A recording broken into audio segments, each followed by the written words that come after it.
Meus irmãos, vamos abrir as nossas Bíblias no livro da carta de Paulo aos Efésios.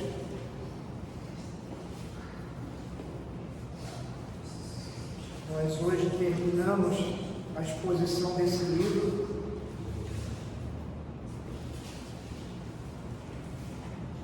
Nós vamos ler o capítulo 6, a partir do verso 10.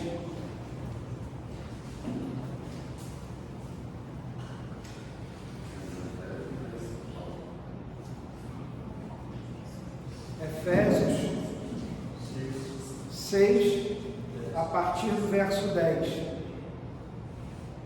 Todos encontraram? Diz assim a palavra do Senhor: Quanto ao mais, sejam fortalecidos no Senhor e na força do seu poder. Vistam-se com toda a armadura de Deus, para poderem ficar firmes contra as ciladas do diabo. Porque a nossa luta não é contra o sangue e a carne, mas contra os principados e as potestades, contra os dominadores deste mundo tenebroso, contra as forças espirituais do mal nas regiões celestiais.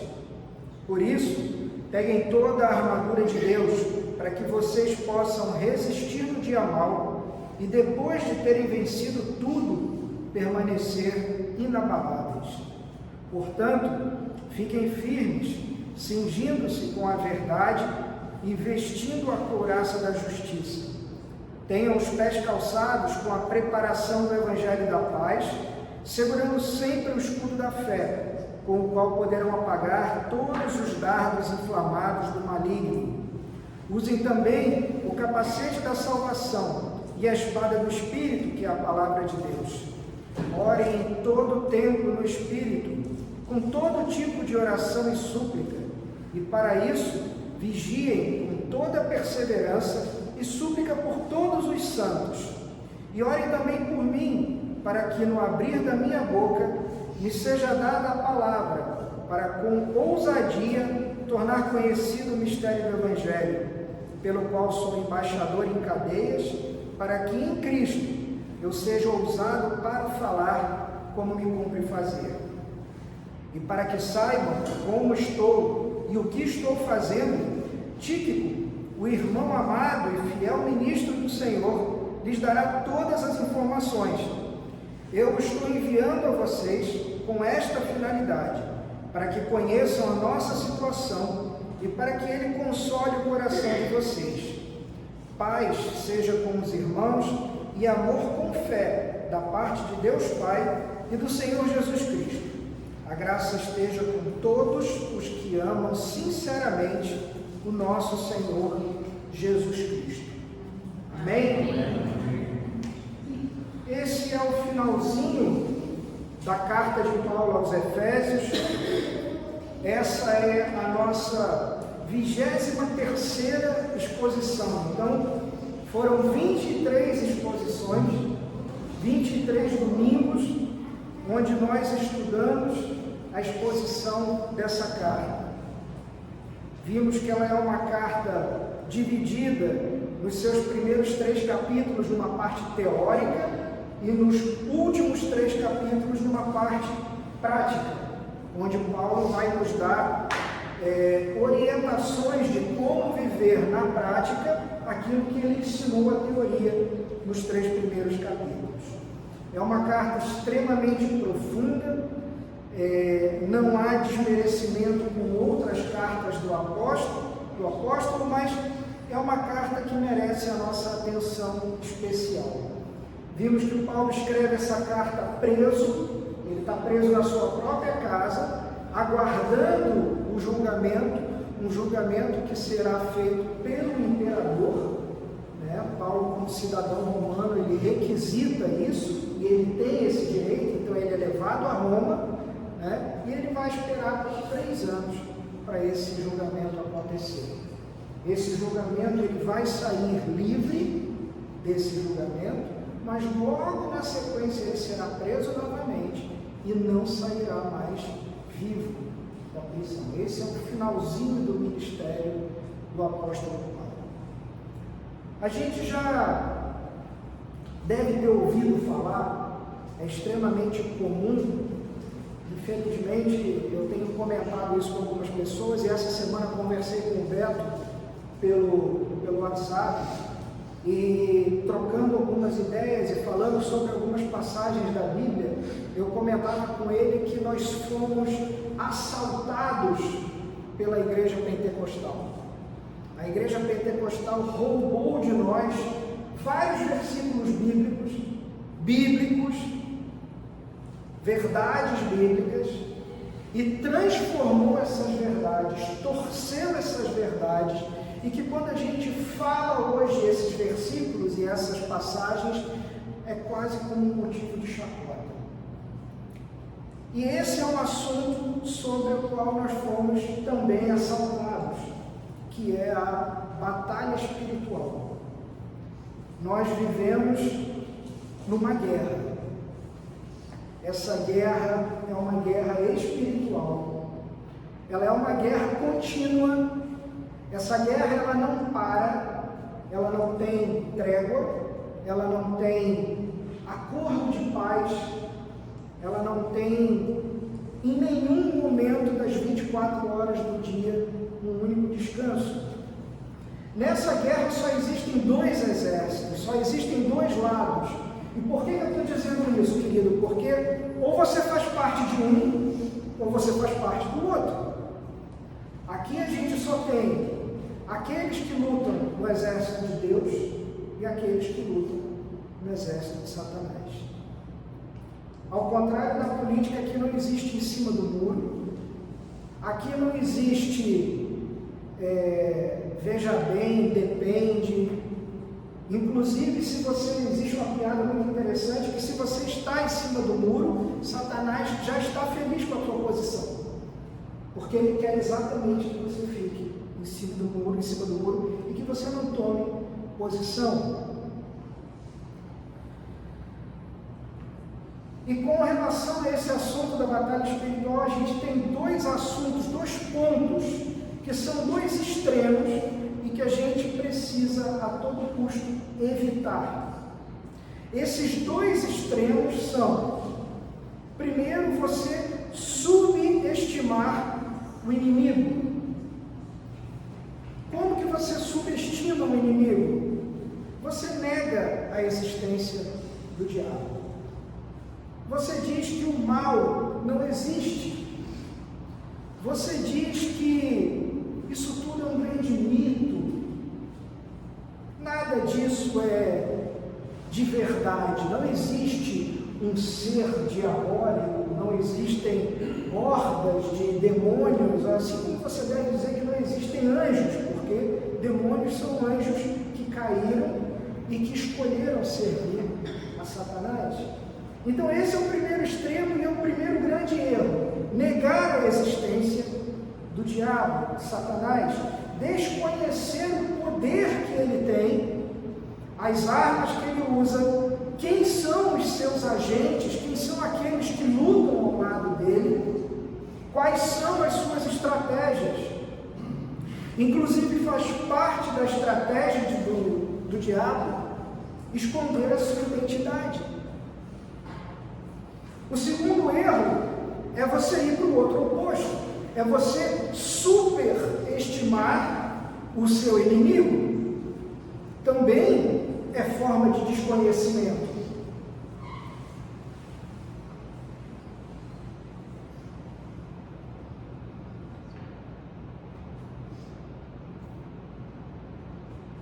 Nesse caso, o diabo acaba se tornando o protagonista de todas as coisas.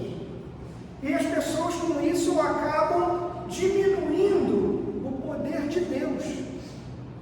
Eles colocam às vezes desenhinhos e figurinhas de Instagram e Facebook, Deus e o diabo numa queda de braço, como se existisse algo bíblico que desse algum suporte a isso. E aí o diabo se torna o protagonista. Se você tem uma dor de cabeça, é o diabo. Se o pneu do teu carro fura, é o diabo. Se você planeja fazer a pintura da tua casa e chove, é o diabo. E o grande erro, a grande furada, quando você entra nessa tática, nessa tentativa hermenêutica, e hermenêutica aqui é tentar interpretar o texto da Bíblia, você acaba transferindo também para o diabo toda a responsabilidade que é nossa, que é sua. Aí o que acontece? O homem já não é mais culpado do seu pecado e o homem se torna uma vítima. Isso está em completo desacordo com as Escrituras. Tem aquele exemplo daquele camarada que entra no gabinete pastoral, ou alguém da família dessa pessoa entra no gabinete pastoral e fala: pastor, eu preciso que orem pelo fulano. Vamos orar pelo fulano, mas o que está acontecendo? Não, fulano está tomado por um espírito de adultério. Desculpa, fulano está tomado por uma grande falta de vergonha na cara. Cabe a ele tomar vergonha na cara e não adulterar e não trair a sua esposa. Não existe. Fulano está tomado por um espírito de adultério. A responsabilidade é do fulano. Ele deve ser responsabilizado. Ele não é um coitado. A gente não pode confundir a ação do diabo, a ação de Satanás, com as obras da nossa carne. Porque muitas vezes eu tenho certeza que nós sabemos aquilo que é certo e aquilo que é errado. E muitas vezes nós escolhemos fazer o errado. Então Paulo aqui nesse texto, antes dele falar contra quem nós temos que lutar, Paulo vai dizer para nós contra quem não é a nossa luta. E ele diz que a nossa luta não é contra pessoas, não é uma luta física, é uma luta espiritual. E por que isso é importante, querido? Porque muitas vezes, grande parte do povo de Deus sofre porque, não entendendo contra quem essa luta tem que acontecer, eles entram na batalha e acabam ferindo os próprios irmãos. Em vez de atirar contra o inimigo, atiram contra pessoas do seu próprio exército. Abre as redes sociais, vê as discussões teológicas sobre a doutrina A ou a doutrina B. Eu estou certo, você está errado. E você começa a ver os comentários e é um absurdo. Se alguém te fecha no trânsito, a tua luta não é contra ele.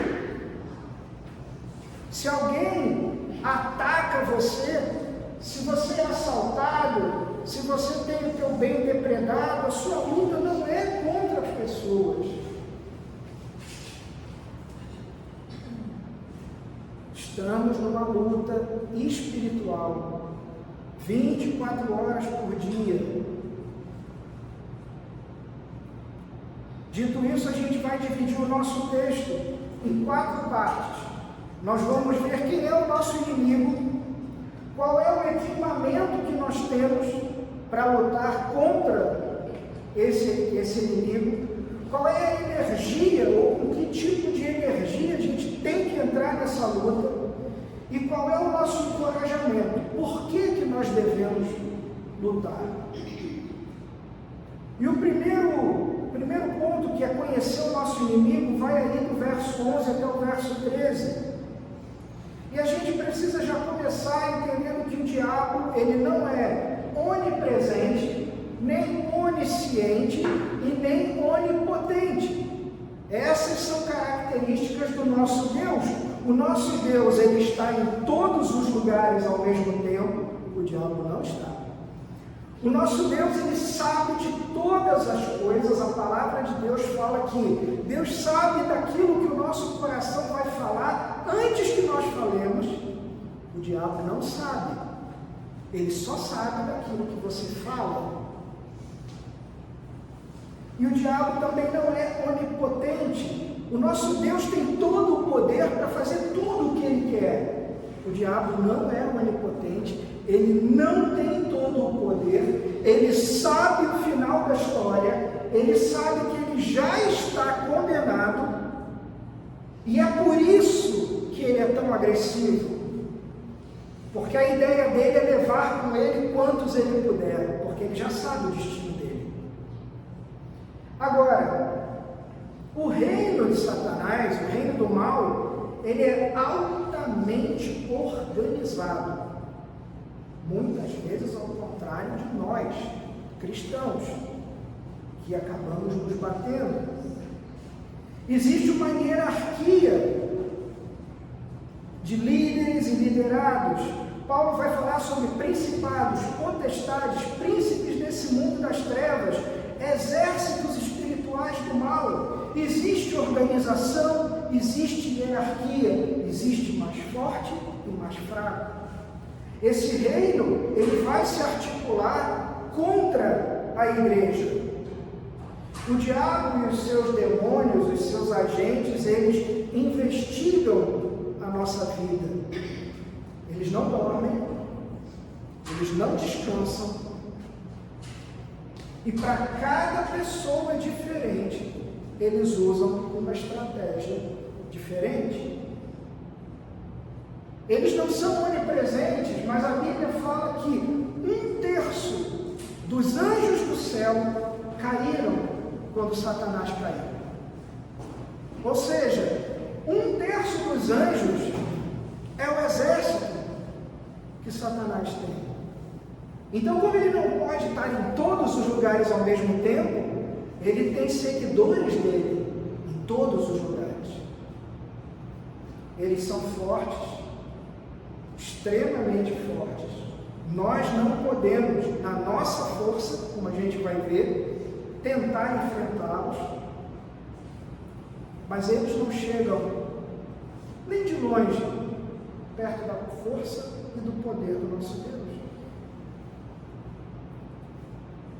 Eles escutam o que a gente fala. Cuidado com o que você abre a boca para falar. Ah, porque eu escutei uma pregação no YouTube que falava que a palavra tem poder. Então, nesse sentido, meu querido, se você ficar falando 24 horas por dia que você vai acertar na Mega Sena, você não vai acertar na Mega Sena. Isso se chama confissão positiva. E é um absurdo. Mas, se você passa o dia inteiro reclamando, Satanás vê que você não tem um coração contente e ele vai te atacar por aí. Ele é invisível,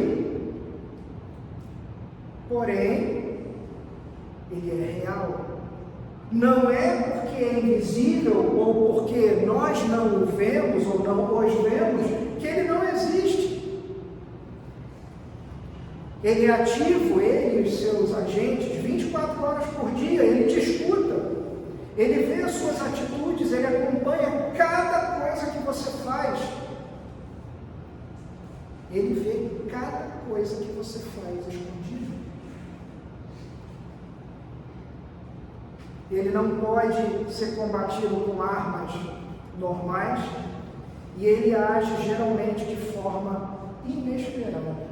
Geralmente quando a gente relaxa e abaixa as nossas armas, é quando ele ataca. Ele é maligno.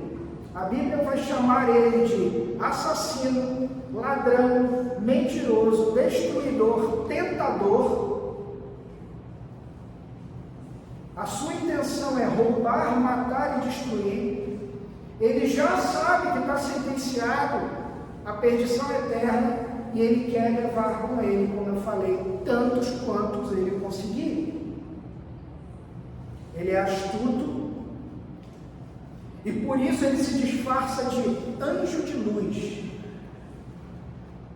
E os seus demônios se disfarçam de ministros da justiça. É interessante, primeira carta de João vai nos alertar para que, em meio a espíritos, nós coloquemos os espíritos à prova. Por quê? Porque o diabo é o maior teólogo que existe.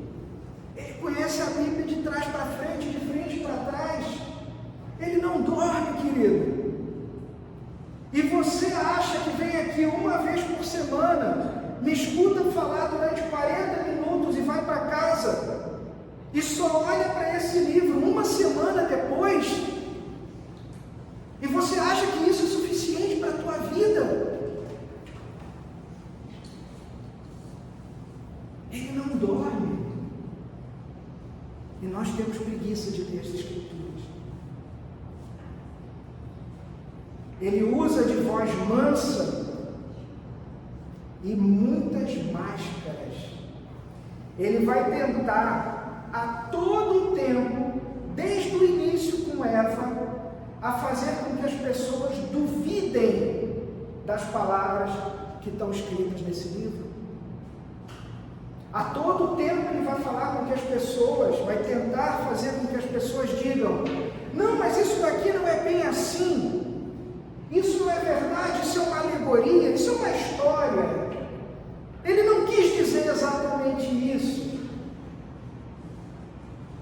Ele planta dúvida no coração de um cristão.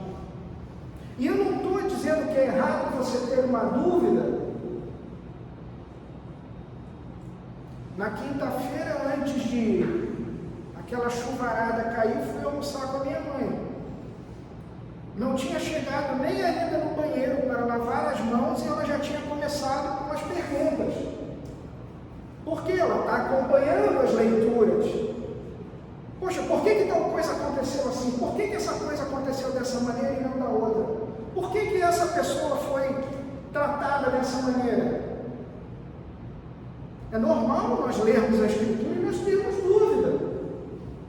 E é importante, como a gente tem trazido sempre a mesma coisa, não levem a dúvida com vocês. Venham e perguntem: olha, eu não entendi essa passagem. O que significa isso daqui? A dúvida que o diabo planta no seu coração é aquela: será que eu sou salvo? Eu estou com vontade de fazer tal coisa, mas eu sei que tal coisa é errada. Ah, mas ninguém está vendo. Ninguém vai descobrir. É só você não falar para ninguém. Essas são as dúvidas. Ele é persistente porque Paulo fala: depois de terem vencido tudo, nós devemos permanecer inabaláveis. Então nós teremos vitória, mas a gente não pode baixar a guarda, porque ele não baixa a guarda 24 horas por dia, e basta que a gente baixe e ele vai nos atacar. Ele vai continuar tentando, ele não descansa, ele não dorme, ele não sente cansaço. Ao ser derrotado, ele não vai ficar chateado, ele vai voltar e ver qual outra estratégia ele vai usar contra você. A grande vantagem que Satanás tem com relação a nós é o nosso coração. Nós temos um coração ainda contaminado pelo pecado, pela nossa queda. A gente ainda tem vontade de reagir como se nós fôssemos animais. Mas Deus nos criou de acordo com a sua imagem e semelhança. Nós somos únicos na criação de Deus. Quem reage é bicho. A gente não é bicho. Não há problema nenhum sentir raiva. O problema é o que você faz com a tua raiva. Não tem problema sentir medo. O que você faz com o teu o medo? Ele te paralisa ou ele te impulsiona?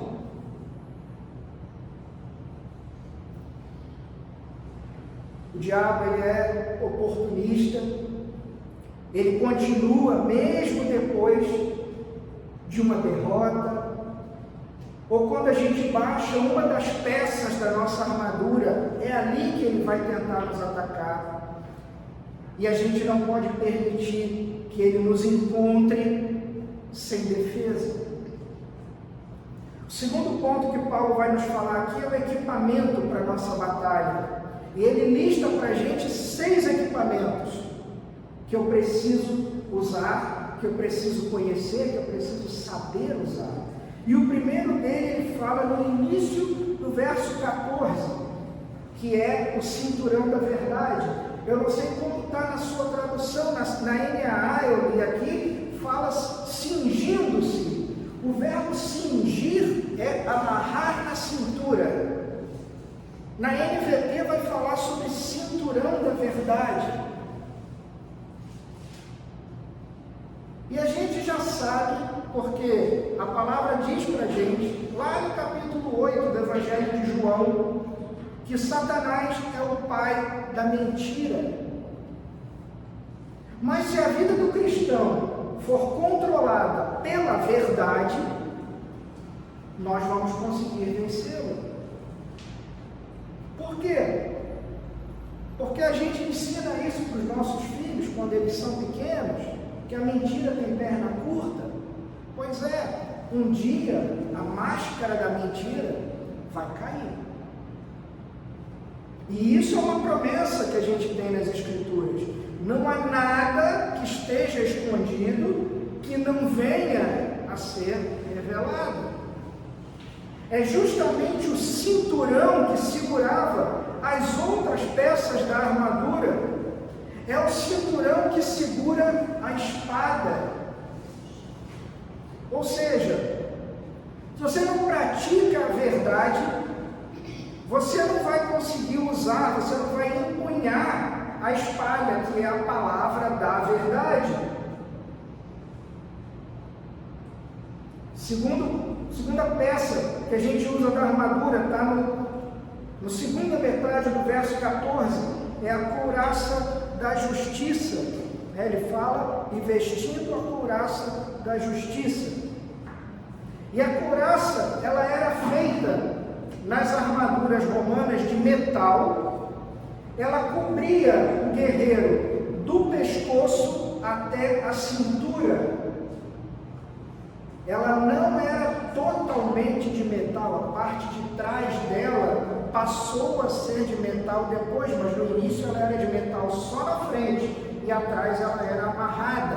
A intenção era proteger os órgãos vitais na frente, principalmente o coração, mas o pessoal não se dava conta que uma perfuração no pulmão, que fica atrás, levava a pessoa a morrer.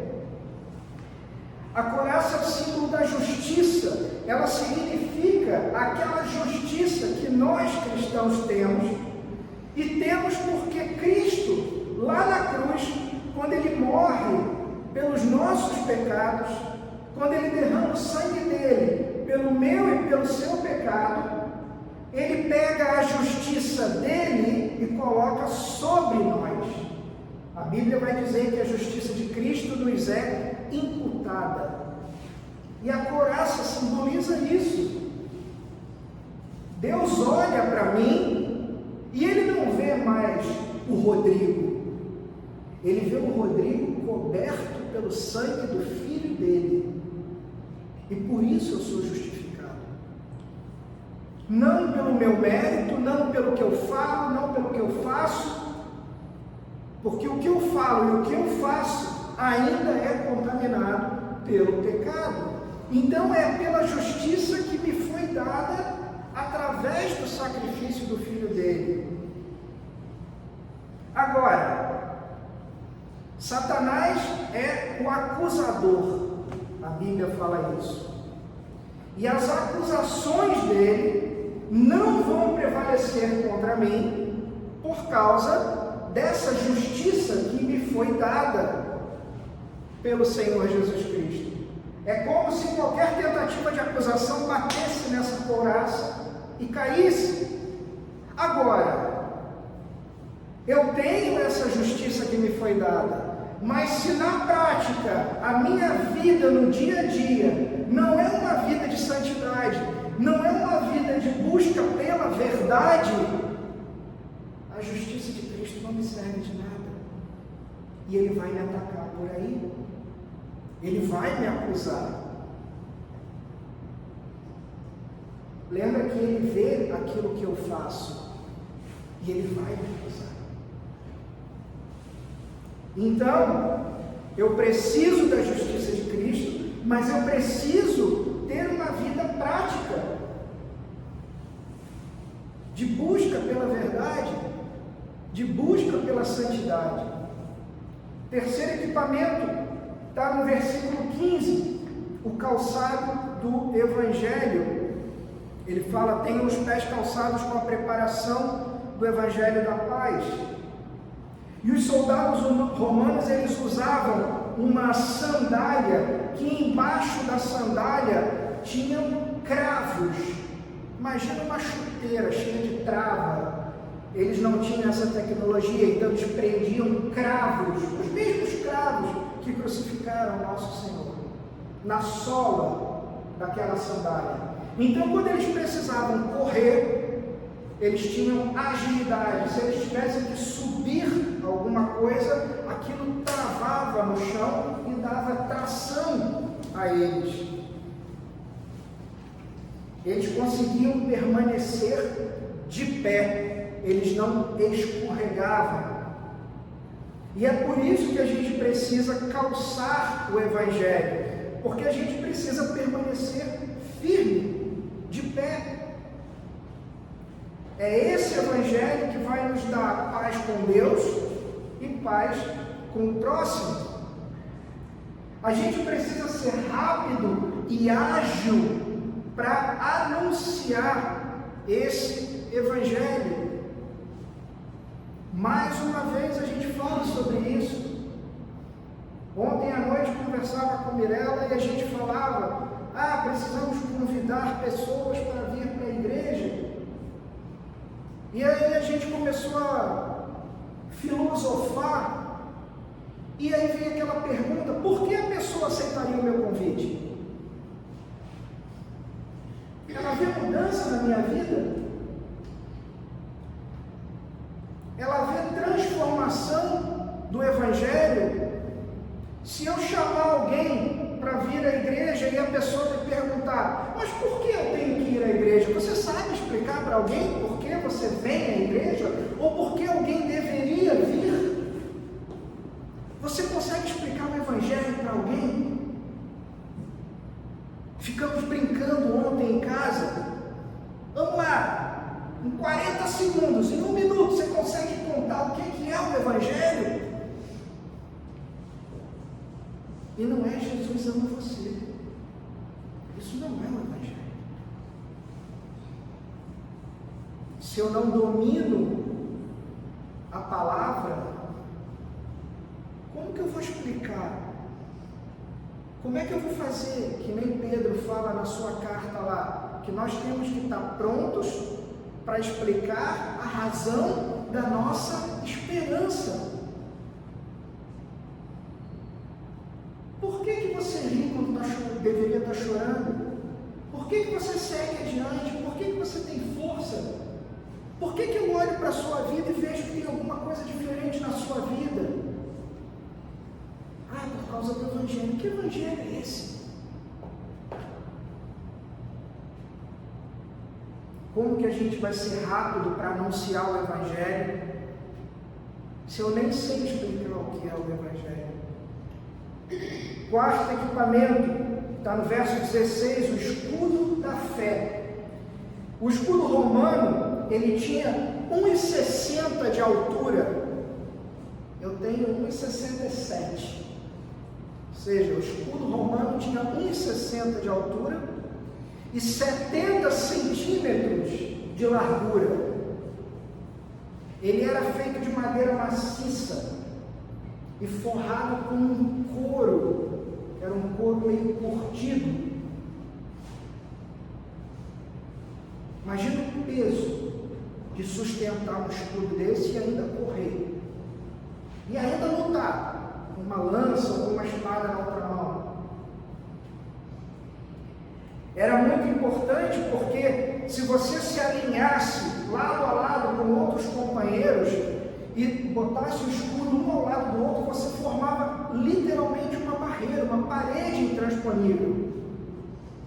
E naquela época, uma arma que era muito usada eram flechas ou dardos flamejantes, ou seja, com fogo.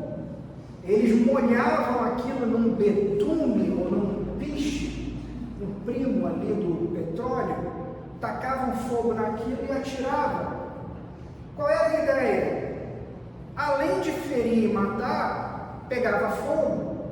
Ou seja, se eu fosse atingido e corresse, além de tudo, levava fogo comigo. Eu podia incendiar uma outra pessoa, eu podia incendiar um casebre que fosse feito de madeira ou de palha. Então, por isso que Paulo vai falar que o inimigo atira esses dardos inflamados. O couro na frente do escudo era para apagar essa chama. E não deixa de ser diferente porque Satanás lança esses dardos contra nós. Mentiras, pensamentos impuros, pensamentos de vingança, desejos de cometer pecados, aqueles nossos pecados de estimação, que a gente nega todos os outros pecados, mas tem sempre aquele pecado de estimação que fala, não, desse aqui eu não vou me livrar. E o escudo da fé tem que ser usado, não só para nos proteger, mas para apagar essas flechas que são lançadas contra nós. Quinto equipamento, o capacete da salvação, está no início do verso 17. Usem também o capacete da salvação. E Satanás vai nos atacar primariamente na nossa mente. É onde ele mais nos ataca. Porque temos um coração contaminado ainda pelo pecado. E essa peça da armadura vai falar sobre uma mente que deve ser controlada por Deus. E muitos cristãos dão muito pouco valor à mente, dão muito pouco valor à razão, ao conhecimento.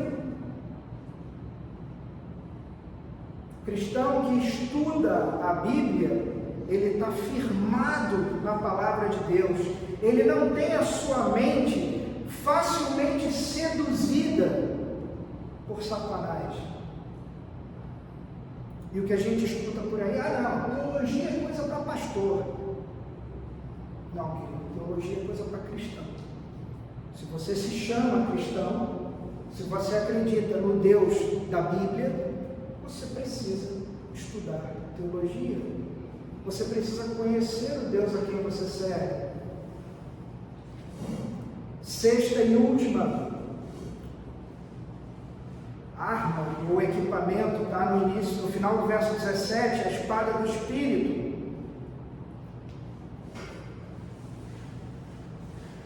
Paulo vai falar o capacete da salvação e a espada do Espírito, que é a palavra de Deus. E a espada é uma arma de ataque, o escudo é uma arma de defesa, a espada é uma arma de ataque. A espada é a palavra de Deus, e a palavra de Deus, ela mesma nos fala que a palavra é viva, ela é poderosa, ela é eficaz, ela é atual. Senhor Jesus venceu Satanás no deserto, como? Com a palavra. A cada tentativa de fazer com que ele pecasse, Jesus respondia como? Está escrito. Ele cita a palavra de Deus para o demônio. Então nós precisamos conhecer Bíblia nos afasta do pecado, ou o pecado vai nos afastar desse livro. E infelizmente, muitos cristãos estão comprometidos com as redes sociais, estão comprometidos com jogos, estão comprometidos com seus trabalhos, com seus carros, com seus apartamentos, estão comprometidos com as suas famílias, estão comprometidos com tudo, menos com a palavra de Deus.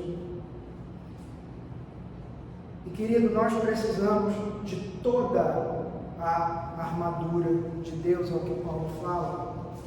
Não adianta você dizer, só me falta o escudo, o resto eu tenho. Querido, já não serve mais. Só me falta o capacete, porque o resto eu vi aqui, está tudo ok. Toda a armadura de Deus é necessária. É que nem lá em Gálatas, quando Paulo escreve aos Gálatas falando do fruto do Espírito, e você lê aqueles frutos do Espírito e você fala, gente, que lindo! Eu tenho todos, só me falta paciência. Não serve? Não, eu sou paciente, eu só não tenho amor. Não serve.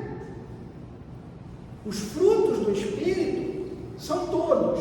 Ou você tem, ou você não tem. A gente precisa de vigilância constante. A gente precisa parar de brincar com o pecado, de tentar tornar o pecado mais bonitinho ou cor-de-rosa. Nós precisamos fugir da tentação. E a gente precisa entender que os ataques mais terríveis que Satanás faz são contra os filhos de Deus. Satanás não vai atacar um ateu. Por quê? Porque o ateu já está no time dele. O cara que diz que não crê em Deus, ele já está satisfeito. Ele vai atacar aqueles que professam essa mensagem, que se dizem cristãos. Os ataques vão ser exatamente esses. Você vai à igreja domingo, mas você larga a tua Bíblia lá empoeirada. Você se diz cristão, mas você não lê a Bíblia. Esses são os ataques, essas são as acusações que ele vai bater o tempo inteiro em vocês. Terceiro, qual é a energia que a gente entra nessa luta? Com que força a gente entra nessa luta? E o que vai capacitar o cristão a usar essa armadura toda? O que vai capacitar o cristão a manusear essa espada que a gente tem aqui é a oração. Ah, Rodrigo, agora eu estou entendendo por que você entra tanto sempre falando que tem que ler e tem que orar, tem que ler e tem que orar. Você deve olhar para mim e achar que eu sou o cara que lê 24 horas por dia. Não, não sou. Eu sou humano. Eu enfrento tentações, eu enfrento dificuldades.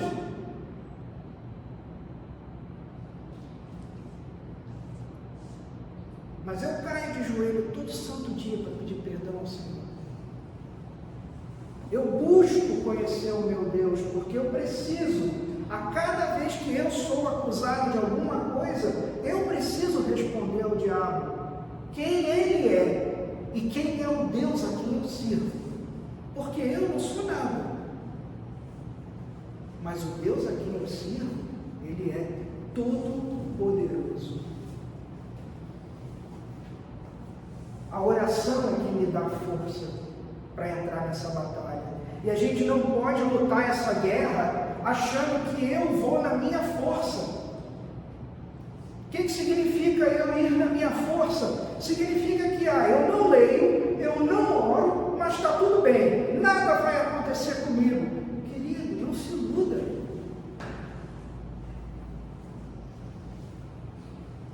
Oração e ação tem que caminhar juntos. E o que Paulo fala para a gente sobre oração nesse texto? Se você quer assim uma receitinha de bolo e você gosta de marcar a tua Bíblia, marca o verso 18 todo, porque praticamente Paulo vai usar só o verso 18 para explicar tudo o que você precisa fazer com relação à oração. Primeiro, ele diz: ore em todo o tempo. Ou seja, a gente tem que estar em constante comunhão com Deus, em constante comunhão com o Senhor. Eu tenho que estar sempre em espírito de oração, que foi o que a gente comentou no início. Você já escutou aquela oração quando a gente se reúne, e aí vamos fazer um estudo e tal? Fulano, olha pra gente, vamos orar e tal. Aí o pessoal se reúne e fala assim: Senhor, nós entramos agora em tua presença. Já escutou esse tipo de oração? Já? Então escreve aí, está errada. Você não tem autorização para sair da presença do teu Senhor. Vou repetir: você não tem autorização para sair da presença do seu Senhor. Você tem que estar sempre na presença dEle. Ele vai falar também no verso 18: com todo tipo de oração e súplica. A gente ora muito pouco, né? Ou a gente ora quando alguma circunstância bate na porta da gente, né? Aí a gente ora. Aí a gente vai para o grupo de WhatsApp da igreja e fala: irmãos, olha só, aconteceu tal coisa, ora para mim, por favor, parará. Não tem sempre isso? Eu sei porque eu faço isso.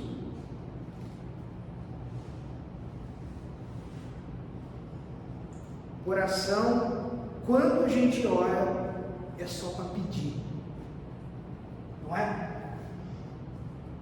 Qual foi a última vez que você orou para agradecer?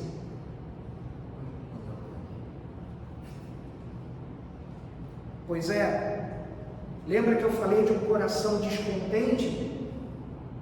Um coração descontente, quando ouve isso, vai dizer assim: ah, Rodrigo, você não tem ideia do que eu estou passando.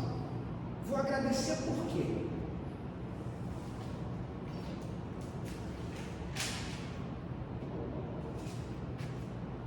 Mas a gente tem casa, a gente tem comida, a gente tem roupa para vestir, a gente tem agasalho quando está frio, a gente tem ventilador e ar-condicionado quando está calor, a gente tem água para beber e para tomar banho. Por mais que família seja um troço complicado, a gente tem sempre alguém na família que se importa com a gente, ama a gente, está do nosso lado. Não preciso continuar para ver quantos motivos de gratidão a gente tem. Qual foi a última vez que você orou para pedir perdão pelos teus erros, pelos teus pecados?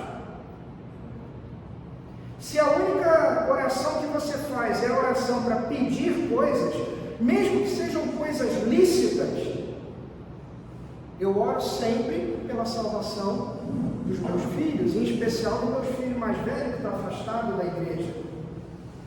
É lícito eu pedir pela salvação do meu filho, mas se eu só oro para pedir, eu perdi a essência da oração. E qual é a essência da oração? É te manter em intimidade com Deus. Volta e meia eu vejo alguma coisa que alguém posta no grupo, ali na igreja, no WhatsApp, e a gente tem que se lembrar: a oração não faz Deus mudar de ideia. Não é pelo meu muito orar que Deus vai fazer, como o Senhor Jesus conta aquela parábola da mulher que tenta o tempo inteiro perseverar contra aquele juiz iníquo, até que ela tanto enche o saco que o juiz fala: vou fazer justiça para essa mulher, para ver se ela para de me encher o saco. Deus não é assim. Deus é soberano.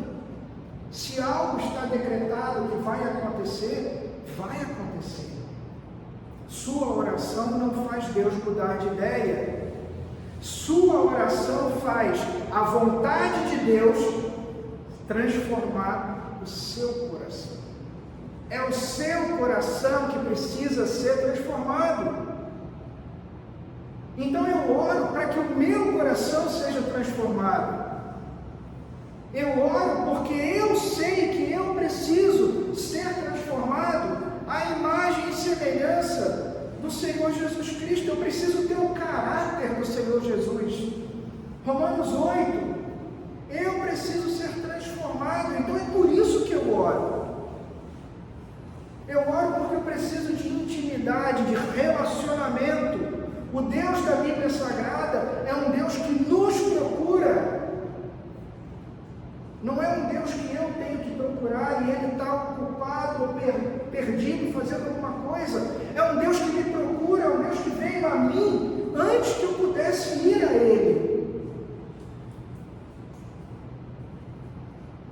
Paulo diz que a gente tem que orar orações de súplicas, de intercessão, de ação de graças. Ali atrás tem a revista que eu trouxe hoje, do Barnabás.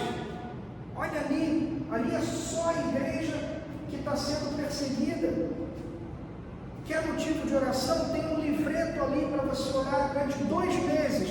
A cada dia tem um motivo de oração. Quando foi que você intercedeu por outra pessoa? Que você orou por outra pessoa? Outra coisa, Paulo fala também no verso 18 que nós devemos orar no Espírito. O mesmo apóstolo Paulo, lá em Romanos 8, verso 26, vai falar o seguinte: da mesma forma, também o Espírito nos ajuda em nossa fraqueza, porque nós não sabemos orar como convém, mas o próprio Espírito intercede por nós com gemidos inexprimíveis. A nossa oração, ela tem que ser motivada pelo Espírito Santo e ela tem que ser auxiliada pelo Espírito Santo. Senão, não adianta. Várias vezes no ano passado nós falamos sobre isso, o Beto falou várias vezes, precisamos orar à vontade de Deus. E como é que eu vou saber qual é a vontade de Deus? Está registrado aqui. Se você ler a Bíblia, você vai entender como você deve orar. Estudamos ano passado, fizemos uma série de pregações sobre a oração, estudamos o Pai Nosso. É lícito pedir, não é errado pedir. Senhor, dá-nos o pão nosso de cada dia. Não é errado pedir.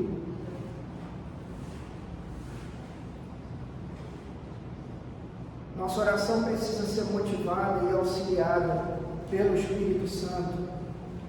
E Paulo continua no verso 18, ele diz que nós precisamos vigiar. Ele fala, e para isto, vigiem. Orar e vigiar. É como se Paulo estivesse falando para a gente assim: meu irmão, minha irmã, ora de olho aberto. Sabe o que é orar de olho aberto?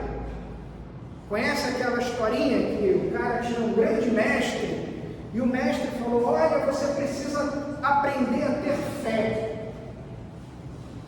E aí o mestre vai para casa. Aí ele olha assim para o cavalo.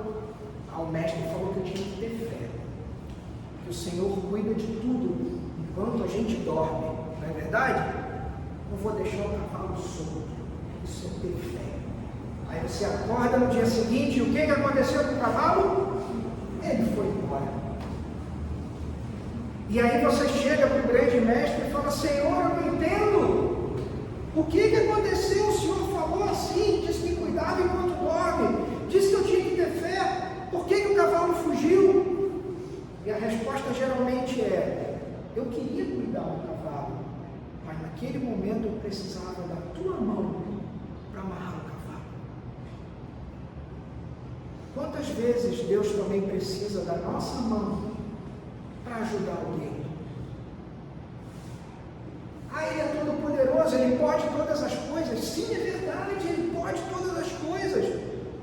Mas Ele escolheu agir nesse mundo através de pessoas. Você precisa orar? Claro que você precisa, mas oração e ação andam juntas.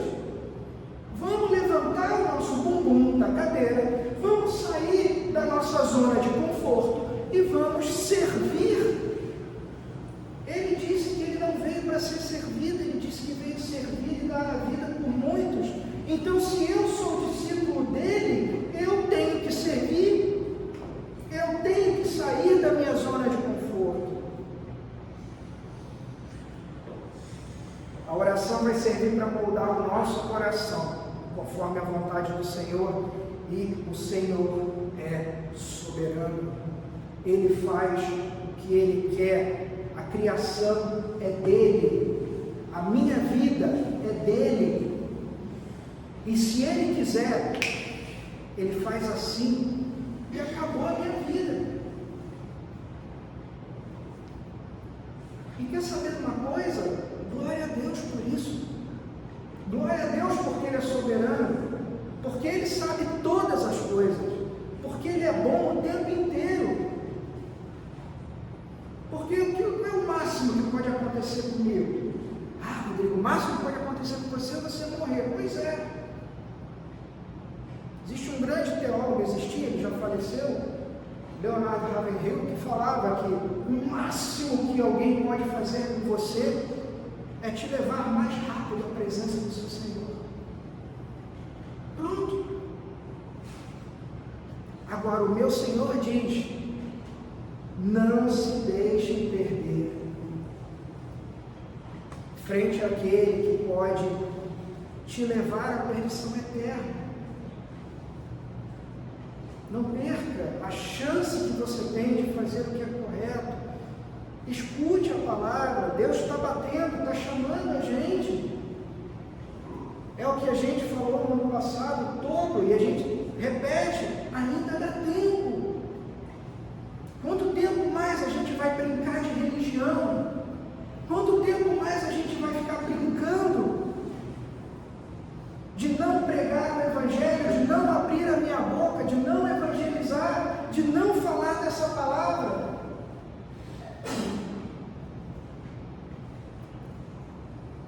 E Paulo fala que nós devemos suplicar por todos os santos, e ele vai continuar dizendo que a gente deveria orar por ele, né? Ele pede aos Efésios que orássemos por ele, porque ele diz: ao abrir a minha boca, me seja dada a palavra, para com ousadia tornar conhecido o mistério do Evangelho, pelo qual eu sou embaixador em cadeias, para que em Cristo, eu seja ousado para falar, como me cumpre fazer.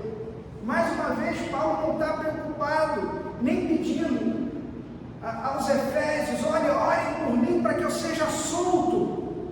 Ele estava falando: olha, orem por mim para que eu pregue o Evangelho, mesmo preso. Já falamos sobre isso. Ele evangelizou 15 mil homens da guarda pretoriana em 3 anos de cadeia em casa.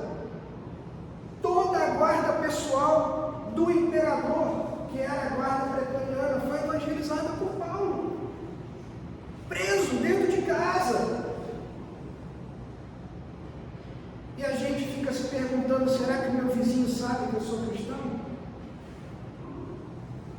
Nós somos um exército, precisamos orar uns pelos outros. Essa semana eu coloquei no grupo. Não é só pelas dificuldades que Nilson está passando, ou pelas dificuldades que o Johnny agora está lá no Maranhão e estava passando aqui, continua o tratamento lá. Não é pelas dificuldades que o Breda estava passando e agora já está melhor. A gente não ora quando alguém está com dificuldade, a gente ora para agradecer pela vida desses irmãos. A gente ora para agradecer pela vida que nós acordamos hoje. Cada suspiro que eu dou é uma obra de graça do Senhor na minha vida. Então a gente tem que orar uns pelos outros, por todos os irmãos que a gente tem espalhados pela face da terra. A gente não sabe quem são, sabe que são muitos. Finalmente, o 4º ponto do nosso texto é o encorajamento que nós temos para essa batalha. O que é que nos deve encorajar a entrar nessa guerra? Principalmente porque nós estamos certos da vitória.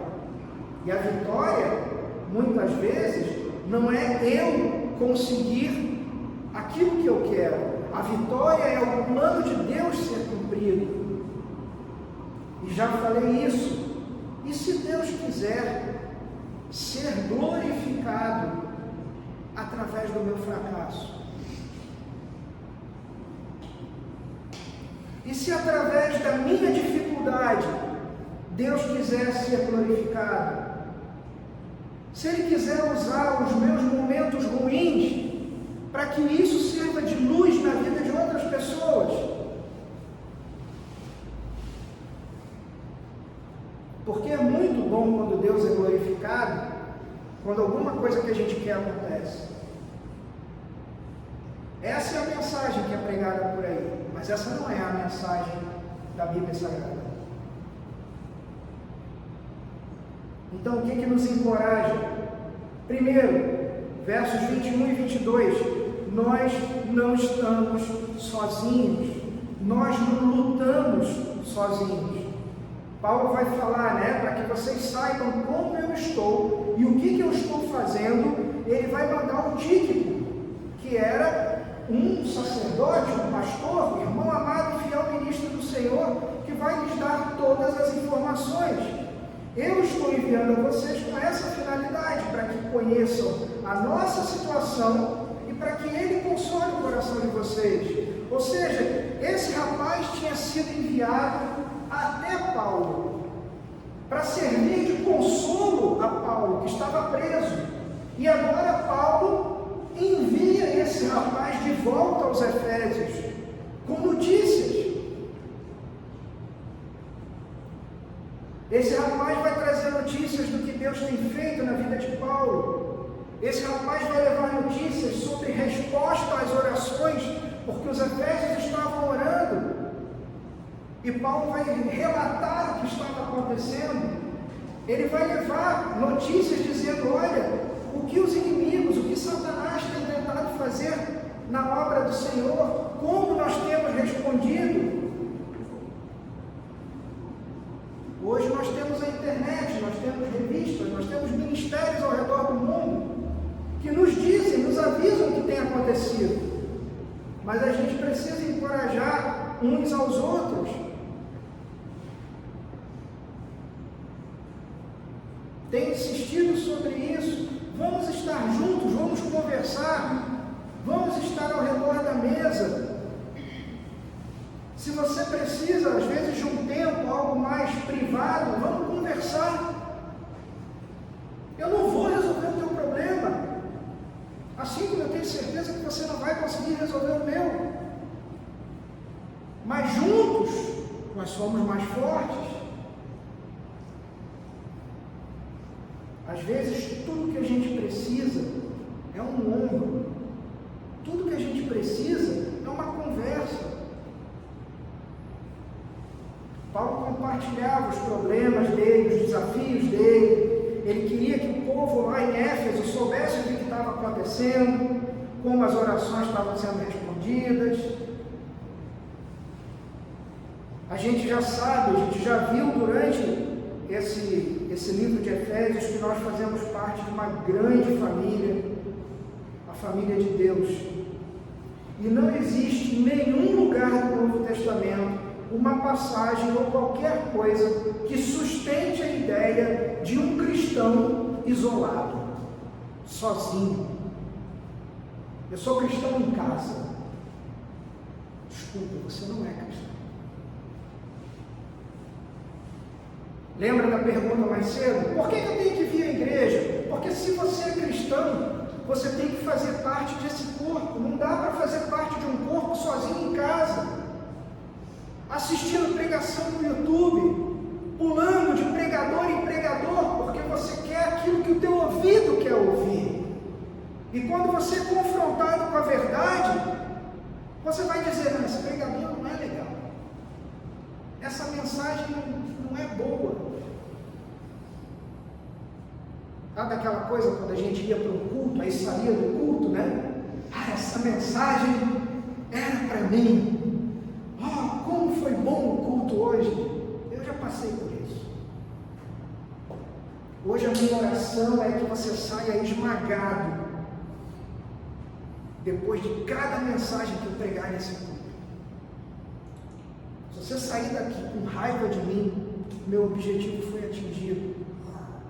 Porque a mensagem não é água com açúcar. A mensagem do Evangelho não passa a mão na cabeça de ninguém. A mensagem do Evangelho confronta, machuca, tira a gente daquela área de conforto. Não existe cristão isolado. O cristão é um soldado, e como soldado ele precisa estar junto de outros soldados para guerrearem juntos a favor do Senhor. Não tem como um exército de uma pessoa sozinha. E a segunda motivação, versos 23 e 24, mesmo em guerra, mesmo com dificuldades, mesmo com feridas dessa guerra, mesmo com problemas, mesmo com circunstâncias batendo na nossa porta, nós somos o povo mais abençoado que existe.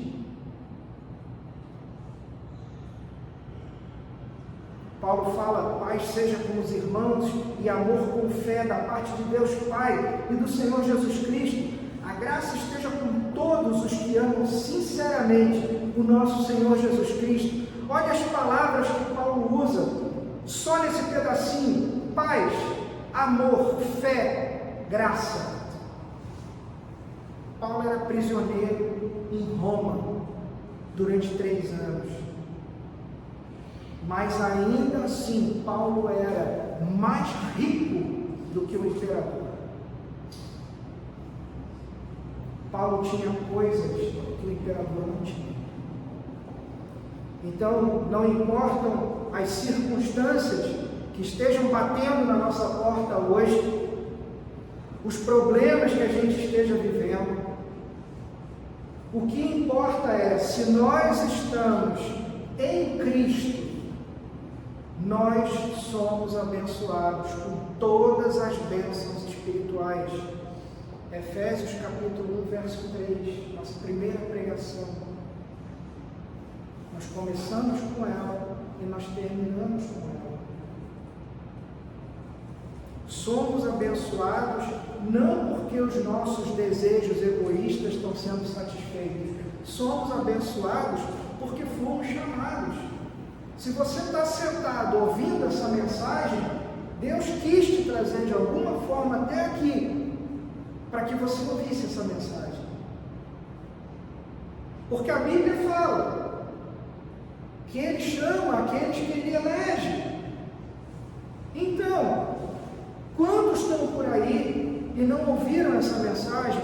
Ou quantos estão lá fora e você fala dessa mensagem e a resposta deles é qual? Isso é besteira. Isso não existe. Isso é tudo bobagem.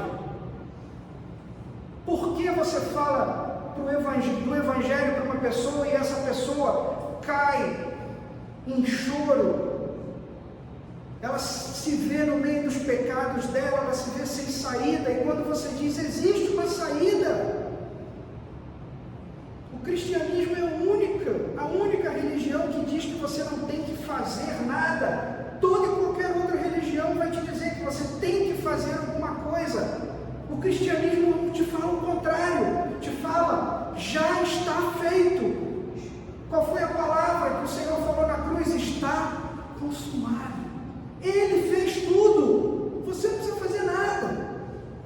Você precisa crer. Só isso. E por que alguns se entregam e creem? Por que essa mesma mensagem para alguns causa tanta dureza? Se você está aqui, Deus de alguma forma quis que você escutasse essa mensagem. Que nós sejamos abençoados pelo Espírito Santo para que a gente tenha força, para que a gente seja revestido do poder do Senhor, para que a gente seja ousado, para que a gente saiba explicar o que é o Evangelho, para que a gente viva essa palavra na prática, como o Beto pregou para a gente em Tiago, não sejamos só meros ouvintes, para que a gente construa a nossa casa sobre a rocha e não sobre a areia, porque aquele que constrói sobre a rocha é como que ouviu as minhas palavras e obedeceu. Quantas vezes a gente está construindo sobre a areia, não é? Que a gente ponha um ponto final nisso, não na nossa força, mas com a força do Espírito Santo. Vamos orar, fecha os teus olhos. Senhor Deus Todo-Poderoso, nós louvamos o Teu nome, Pai, agradecidos pelo Teu poder, pela Tua soberania, pelo Teu amor. Pedimos, Pai, auxílio do Teu Espírito Santo, porque sozinhos nós não podemos, Pai, sequer entender a Tua palavra. Então, leva, Senhor, a Tua palavra ao nosso coração, nos dá ouvidos obedientes, Pai, nos dá um coração obediente, nos dá força para obedecer, porque nós sabemos, Senhor, que é difícil. É difícil. Não há problema em chorarmos, não há problema em estarmos cansados, não há problema em enfrentar e às vezes ter vontade de desistir, não há problema nisso, desde que nós recorramos ao Senhor, desde que nós voltemos a nossa atenção ao Senhor, peçamos perdão, Pai, pelos nossos pecados, peçamos que o Senhor nos encha novamente com o Teu Santo Espírito, Pai. Nos dá, Senhor, um início de ano abençoado, abençoado na Tua palavra, abençoado na oração, abençoado em servir aos meus irmãos, abençoado em fazer a diferença, Pai. O Senhor conhece também os desejos dos nossos corações, nós clamamos, Pai, por aqueles que têm enfrentado dificuldade, nós suplicamos pelas vidas daqueles que têm enfrentado casos de doença. Pedimos que o Senhor use, Senhor, essas circunstâncias para trazer esses amados para perto do Senhor, para que toda circunstância de doença seja usada como uma chance do Teu Evangelho brilhar. Essa é a oração que nós fazemos e nós a fazemos no nome do Senhor Jesus Cristo. Amém.